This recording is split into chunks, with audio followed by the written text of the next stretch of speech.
Hey Music World, what's going on? John here from What's Spinning, here tonight to chat about this latest album from Remember Sports. It's called The Refrigerator. They're an indie band that have been making some waves for a while now. I got hip to their stuff around the time of their Sunchoke's debut album, which I thought was okay. It was scrappy, it was short, it had a lot of catchy hooks too, but I did wish that I could get a little bit more of a bolder sound out of the project. But their follow-up record, Slow Buzz, I did see them, kind of rounding off the edges a little bit and building up their sound a little bit more, and I did appreciate that. But it was with Like a Stone that I really did start appreciating the band's music a lot more. This was far and away their best work yet. The hooks were stickier, the production sounded great, and the band's subtle nods to alternative country and slacker rock really did give them an edge. So leading up to this record, I was very curious to see if they'd take the next leap, and it did sound like they would, especially with a slew of really great indie rock singles. That being said, let's dive in. And the first big elephant in the room is, the makeover that the band has received leading up to this thing. They've dabbled with alternative country, slacker rock, and just a throwback alternative rock sound for a while now, but this seems to be their biggest effort to incorporate that into their sound. Across the Line kicks this record off, and it's a killer open. It's got a rugged riff, a rugged performance, and right away you hear the band leaning into those genres more without losing that scrappy heartbeat. Grungy guitars, a sunny atmosphere, passionate performances. No, this sound absolutely fits with them. I do really love Bug as well.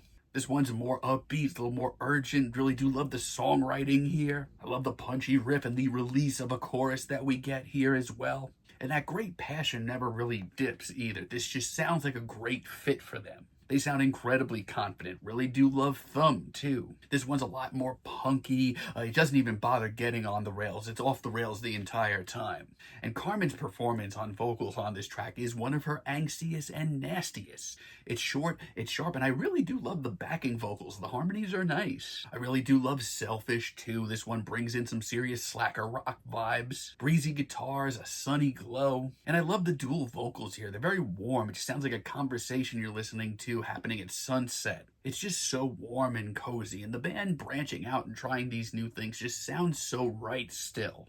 We also have some pretty big risks here, like on the track Ghost, which is 5 minutes plus. It incorporates bagpipes and strings. And honestly, it's pretty ambitious for the band, but it does work. And there's definitely a sort of 90s throwback sound to this as well, but it does come off genuine. Not only that, but the lyrics feel very personal and tender. The whole first front of this album is pretty damn solid. I will say, though, there is a little bit of a mid-album slump. Some tracks don't pan out too well, like On Fridge, for example, which is certainly tender and heartfelt, but after so many risks and new directions on this record, this just sounds very one-dimensional. It just lands way too soft, too. It's not my personal favorite. Yeah, we take things once again in a more upbeat and urgent direction, which, I appreciate.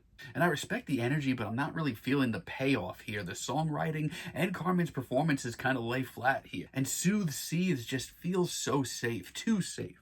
I mean, hearing the band try on so many different sounds and take many risks on this album, we don't need a track like this. Not only that, but it just sounds like they're grasping at sounds from their contemporaries. That being said, though, this is a very solid indie rock record, and I can't wait to see where the band goes next. I love Roadkill, I love the scuzzy riff and the atmosphere here, and it doesn't progress as much as I hoped it would, but man, this atmosphere is just so therapeutic. Cut Fruit, one of the best indie singles that I've heard in months. The all-country style is strong here, and I love the laid-back, sort of lazy performance that builds up to a pretty chaotic hook. It's my favorite track here.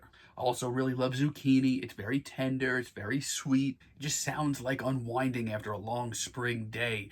It just makes me happy. It, puts a little smile on my face. It's nostalgia without the dust. And Nevermind is a perfect closer and one of the best tracks here. It's so inviting, and I love the storytelling on display here lyrically. Carmen's vocals here just give off such genuine affection, and while it's not, reinventing the wheel or anything, a lot of this album just feels like a warm hug from a friend. I mean, they really do pick up these sounds very nicely on this record. The band is taking more risks than ever, and that's what I've wanted to hear since day one, something a little bit more bolder. We're certainly getting there, and no, it's not perfect. There's some spotty moments, and there are some times that, quite frankly, I would just rather listen to their contemporaries, but still, this is a very strong record. I'm feeling a very strong 7 on this one, but let me know what you all think down below. If you like the video, be sure to give us a like, give us a subscribe, and let me know down below what you would like for me to chat about in the future. And until next time, have a great day, friends.